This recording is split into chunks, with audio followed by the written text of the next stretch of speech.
हमारे बीच में माननीय देव सिंह जी भाटी साहब विराजमान हैं, जिनके लिए बताया जाना सूर्य को दीपक दिखाना है। गाय गोचर के लिए आपने जो किया और आगे किए जाने वाले कार्यों के लिए मार्गदर्शन हेतु मैं आपको सादर आमंत्रित करता हूं। आप पधारें और सभी गौ भक्तों का मार्गदर्शन करें।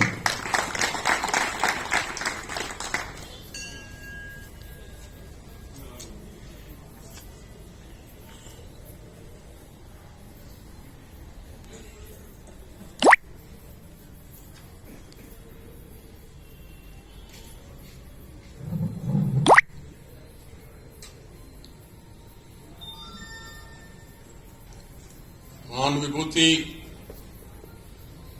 हमारे सबके आदर संत संवित सोमगिरी जी महाराज को नमन करते हुए विराजमान संतगण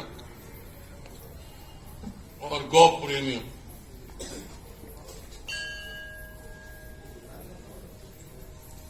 मैं अभी पहुंचा ही था तो अभी चर्चा एक महानुभाव कर रहे थे, गाय नहीं बचेगी तो हम नहीं बचेंगे। निराशा की जरूरत नहीं है साहब। ये कितने गौ भक्त बिना स्वार्थ, कोई स्वार्थ नहीं है, न इसमें कोई पद मिलेगा न और कोई धन मिलेगा, लेकिन जो हमारे ऋषि मुनियों ने पूर्वजों ने जो संस्कार दिए, जो गौ माता का जो जिस प्रकार से हमने सबने अनुभव किया है, और कोई भी है, हिंदू की एक बात नहीं है, सारे गाय के लिए तो नमन करते हैं, उसकी सेवा करते हैं। ये बात सही है कि समय समय पर वर्तमान युग में मानव जाति के ऊपर संकट सिर्फ पैसा कमाने के लिए कोरोना लिया है। हमारे भारतीय नस्ल की देसी गाय को समाप्त करने के लिए नई बीमारी लिया है। ये साजिशें चलती रहेगी, साजिशें भारत के खिलाफ पूरी दुनिया लगी हुई है कि जैसे ही हो भारतीय संस्कृति को खत्म कर दे। नहीं, ऐसे जो गौ भक्त बैठे हैं बिना स्वार्थ के, जो आप लगे हो इस कंपनी रोग के दौरान, आप सबको मैं नमन करता हूं। और इसी कारण से भारतीय संस्कृति और गाय बची हुई है। गाय को कोई खत्म नहीं कर सकता। ये जो संस्कार है हमारे खून में होते हैं, हमारे जीन्स में, चलता रहेगा ये सिलसिला, लेकिन हम सामना करते रहेंगे। गाय हमारे बीच में रहेगी, गाय हमारी माता है, सब कुछ है। और मैंने तो बहुत नजदीक से देखा है कि जिस प्रकार से लोग सुबह उठते ही जैसे ये रोग फैला और हमें देसी उपचार मिला, तो बल्डिया जी से, अन्य साथियों से, हमारे महान गौ भक्त जो हमारे इस गौचर के रक्षक हैं, ब्रजरतन जी किराड़ू, अन्य साथी सारे लगे हुए थे, सुबह से लग जाते और सेवा में लगते गाय बचा ली। जो हमारी दूसरी चिकित्सीय पद्धति है, ये जो है पशुपालन वाले, उससे तो कोई इनके पास न उपचार है न एलोपैथी में है। उन्होंने जिस गाय के इंजेक्शन लगा दिया वो उसी दिन समाप्त हो गई। या हमने जिस समय पानी का संकट आया था बीकानेर जिले पूरे में और आगे भी जैसलमेर तक, तो हमने उस समय आमरण अनशन किया था और उस समय मुझे सूचना मिली कि लंपी रोग आ गया। तो मैंने वहां जो समझौता वार्ता चली उसमें चर्चा की, ज्वाइंट डायरेक्टर को वहां बुलाया पशुपालन विभाग को। उसने साफ कह दिया कि हमारे पास तो इसका उपचार ही नहीं है। अरे हम तो आपके भरोसे बैठे और आप कह रहे हो कि उपचार नहीं, किया क्या है कि कुछ है ही नहीं। अरे तुम बताओ तो सही, इससे बचाओ कैसे हो।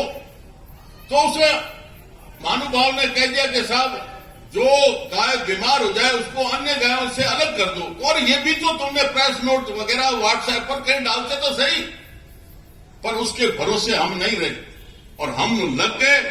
और उस प्रकार से लगे कि गाय को बचा लिया और इतना आत्मविश्वास आ गया और आगे से आगे नवयुग तैयार हो गए, सारे इसमें लगे रहे। इसलिए कोई संकट नहीं है।